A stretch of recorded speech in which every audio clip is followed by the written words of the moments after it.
বন্ধুরা, আপনারা সবাই কেমন আছেন? টেস্টি বাংলার আজকের পর্বে আপনাদের সবাইকে স্বাগত। আজকের এই পাটিসাপটা পিঠেটা আমি পারফেক্ট মেজারমেন্ট সহ আপনাদের দেখানোর চেষ্টা করেছি। এই পদ্ধতি ফলো করে যদি আপনারা পাটিসাপটা পিঠে তৈরি করেন, পিঠেটা যেমন ফেটেও যাবে না, তেমনি পিঠেটা কাঁচা কাঁচাও থাকবে না। প্রথমে আমি পাটিসাপটার জন্য ক্ষীরসাটা তৈরি করে নেব। তাই আমি একটা কড়াইয়ের মধ্যে 5 কাপ লিকুইড মিল্ক অলরেডি গরম করতে বসিয়ে দিয়েছি। এর মধ্যে আমি অ্যাড করছি 2 tablespoon powder milk. Powder মিল্কটা চাইলে আপনারা বাদ দিতে পারেন। পরিমাণে জাস্ট একটু বেশি হওয়ার জন্য আমি পাউডার মিল্কটা অ্যাড করলাম। জাস্ট একবার নেড়ে ভালোভাবে মিশিয়ে নিচ্ছি এবং এই মিল্কটাকে ফুটতে দিচ্ছি। খুব ভালোভাবে ফুটে উঠেছে। এবার আমি এর মধ্যে অ্যাড করে দিচ্ছি সুজি।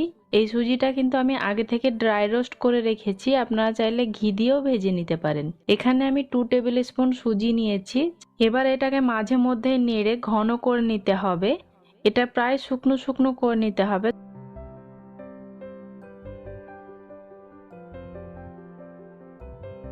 বেশ কিছুক্ষণের মধ্যে সুজিটা কিন্তু ভালোভাবে ফুলে উঠেছে এবং দুধের পরিমাণটাও কিন্তু কমে এসেছে।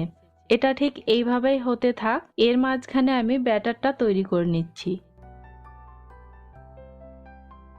এখানে আমি নিচ্ছি 1 কাপ চালের গুঁড়ো। অবশ্যই কিন্তু আতপ চালের গুঁড়ো নিতে হবে। এটা কিন্তু আমার বাড়ির তৈরি চালের গুঁড়ো, আপনারা চাইলে কেনাও ইউজ করতে পারেন। চালের গুঁড়ো যেন দানা দানা না থাকে, ফাইন পাউডার চালের গুঁড়ো নিতে হবে।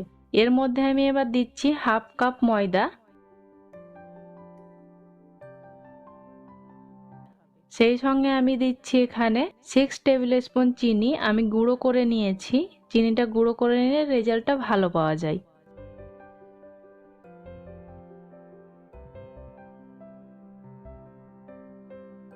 এবার এর মধ্যে অ্যাড করে দিচ্ছি আমি 1/4 কাপ সুজি। সুজিটা চাইলে আপনারা স্কিপ করতে পারেন।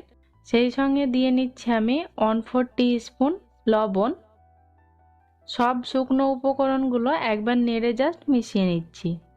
এবার এর মধ্যে আমি জল অ্যাড করছি, রুম টেম্পারেচারে থাকা জল।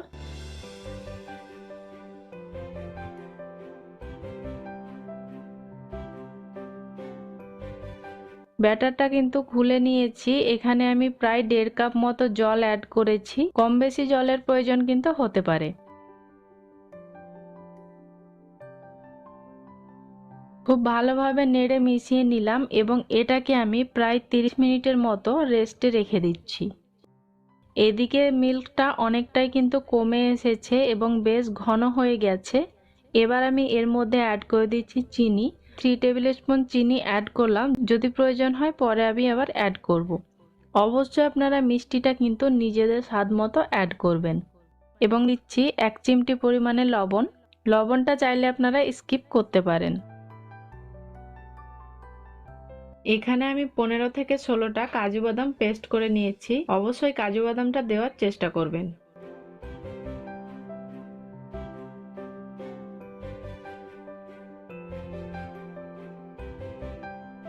তো বেশ কিছুক্ষণ পরে দেখতে পাচ্ছেন এই মিশ্রণটা কিন্তু খুব ঘন একটা থকথকে হয়ে গেছে। এখন কিন্তু ঘন ঘন নেড়ে নিতে হবে এবং ঠিক এইভাবে ফুটে উঠছে, তা একটু সাবধানে থাকবেন, গায়ে ছিটকে পড়তে পারে। এখানে আমি আরো 1 টেবিল স্পুন মতো চিনি অ্যাড করেছি, মানে টোটাল আমি 1/4 কাপ চিনি অ্যাড করেছি। মিশ্রণটা বেশ কিছুক্ষণ পরে দেখতে পাচ্ছেন ঠিক এই রকম ঘন এবং থকথকে হয়ে গেছে। এই অবস্থায় আমি গ্যাসের ফ্লেমটা অফ করে দিচ্ছি এবং এটা যেহেতু ঠান্ডা হবে, তো ঠান্ডা হয়ে যাওয়ার পরে এবং রুম টেম্পারেচারে যখন চলে আসবে তখন এটা কিন্তু আরো টাইট হয়ে যাবে। এই ব্যাটারটা খুব ভালো করে আরো একবার গুলে নিতে হবে। সো পুরো রেডি হয়ে গেছে, ব্যাটারও রেডি হয়ে গেছে। এবার আমরা পাটিসাপটা করে নেব। আমি এখানে একটা কড়াই নিয়েছি এবং কড়াইটাকে খুব ভালোভাবে হিট করে নিয়েছি। এর মধ্যে খুবই সামান্য পরিমাণে একটু ঘি অথবা তেল দিয়ে নিতে পারেন এবং এক্সট্রা যে ঘিটা দিলাম সেটা একটু মুছে নিচ্ছি।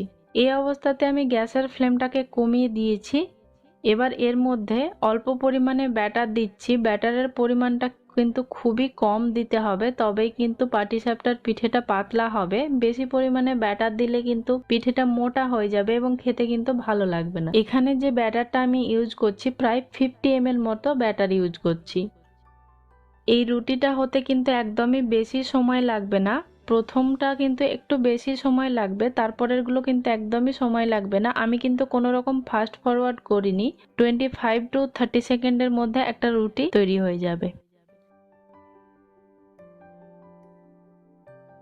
দেখতেই পাচ্ছেন প্যানের গা ছেড়ে কিন্তু রুটিটা আলগা হয়ে আসছে। আমি এখন পুরটা দিয়ে নিচ্ছি। আপনারা নিজেদের পছন্দ মতো কম বেশি স্টাফিংটা দিতে পারেন। জাস্ট ঠিক এইভাবে হালকাভাবে উল্টিয়ে নিন এবং হালকা হালকা করে একটু প্রেস করবেন।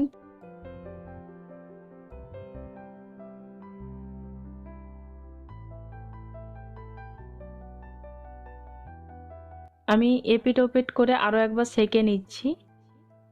আর এটা আমার হয়ে গেছে।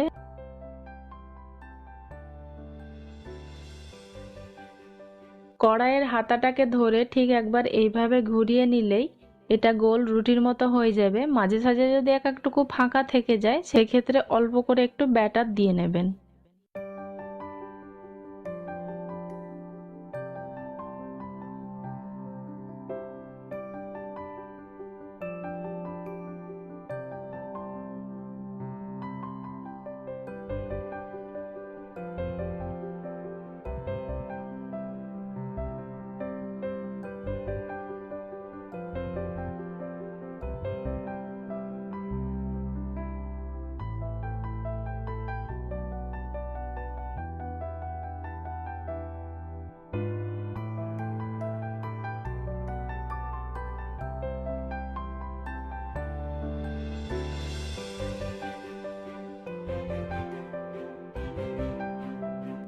আমার সব পিঠেগুলো তৈরি করা হয়ে গেছে। এখানে টোটাল আমার 14 পিস পিঠে হয়েছে। আমার কোনো কিছুই কিন্তু এক্সট্রা বেঁচে যায়নি, ব্যাটারও বাঁচেনি এবং স্টাফিংও বাঁচেনি। একদম পারফেক্ট মেজারমেন্ট ছিল।